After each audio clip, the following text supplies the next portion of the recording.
À Portes Ouvertes, on vous demande toujours la prière. Notre but est que les chrétiens du monde entier intercèdent pour leurs frères et sœurs qui sont persécutés. Chaque année, nous mettons en lumière la situation de centaines de chrétiens de différentes manières. Il y a 10 ans, en 2013, nous vous avions demandé de prier pour la Lisa.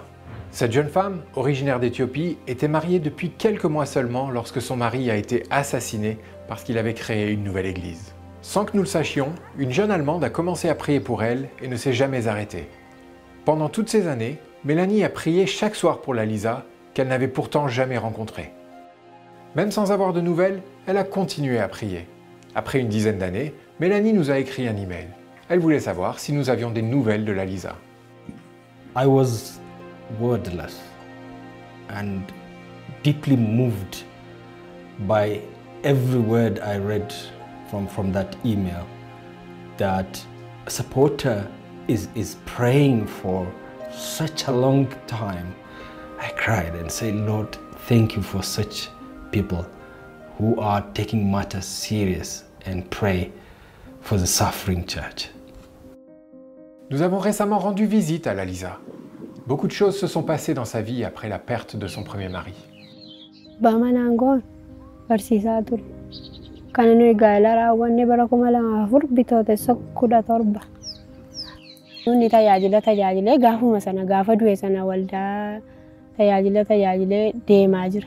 Tumanni deemuu mandara musliimotaa keessa ga'ee gaafa inni jedhu qarattee cuuphee maqapheeffattee eddee asaa jala waraantee achiin booda numa galagalee. Torban tokko gaafa minaan lagadhu torbee tokko hospitaala kaagee ciibsanii. Kanaan booddee halkan irraa guyyaa eeguu of hin ajjeesan jedhe waan ta'eef kanaan booddee dhaqanii hospitaala kaageetti geessanii marfee na beelessuun akkaman dirqamaan akka buddeen nyaadduuf. Kanaan booddee ituun hin beekin jechuudha nan rafe torban tokko guutuu. Beeku waan ta'eedhaaf na beelesses. À son réveil, des partenaires de Portes Ouvertes lui ont rendu visite. Ils ont passé de nombreuses heures à prier et à la réconforter. Erga dhaabbata kana wajjin wal quunnamne mana barumsaatti deebiinaan jedhan 2002. Torbaattis waan ani ittiin daftarii bitadhu naa erganiiru. 8ttis naa erganiiru. Deebi'anii dhufaniis qaamaan na ilaalaniiru. Maatirikii fudhadhe. Maatirikii fudhadhee qabxii 2.5 fideen 2009 kolleejjii dhaqe. À cette époque, nous avions lancé une campagne de prière pour la Lisa et certaines personnes ont prié spécifiquement pour elle pendant très longtemps. Awurooppaarraa dubartiin yeroo hundumaa waa'ee keessii kadhatu tokko jirti. Kan seenaa kee beektu. Namumtiyyuu maqaa koo beekamseene waan ta'eedhaaf akka ati naa kadhachaa jirtu kadhati keessi bifaan waliin beeknu yoo ta'e iyyuu kadhati kee Waaqayyoon bira ga'eera. Anis bultii dhaabbadheera. Waaqayyos immoo sammuu koo iddootti naa deebiseera. Deebi'ee manas immoo ijaarradhee dhalas immoo godhadhee. Das ist wunderschön. Es ist schön, Sie so wohlbehalten zu sehen, dass es ihr gut geht und dass die Gebete geholfen haben.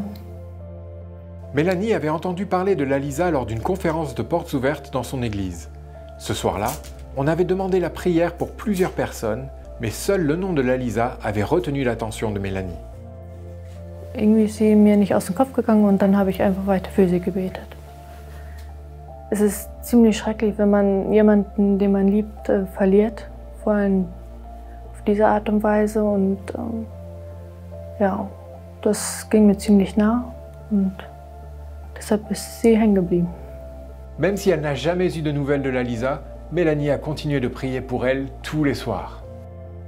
Ab und zu mal dachte man, lohnt es sich überhaupt noch zu beten? Aber dann dachte ich, ja, was ist, wenn sie doch noch lebt und deine Hilfe braucht, oder nicht meine Hilfe, sondern Gottes Hilfe? Und wenn ich dann nicht bete, das geht nicht. Also hat man dann immer weiter gebetet und hatte die Hoffnung, dass es ihr gut geht, dass sie getröstet ist, dass sie weiß, dass Gott da ist, dass sie seine Nähe spürt. La Lisa a été très touchée lorsqu'elle a appris que des chrétiens du monde entier ont prié spécifiquement pour elle. Elle voit l'action de Dieu dans sa vie. Elle s'est remariée, a fondé une famille et a terminé ses études. Elle commencera bientôt une carrière d'institutrice. Kadhasasee kanaan jechuudha. Jiraadhee har'a gaheera kanaafiyyuu na galateeffamuu qabdi. Waaqayyo si haa eebbisu. Für sie ist es wichtig, dass wir sie nicht vergessen, dass wir weiter für sie beten, dass sie nicht alleine sind, dass sie wissen, dass Gott sie nicht allein lässt und dass da noch andere sind, die für sie beten.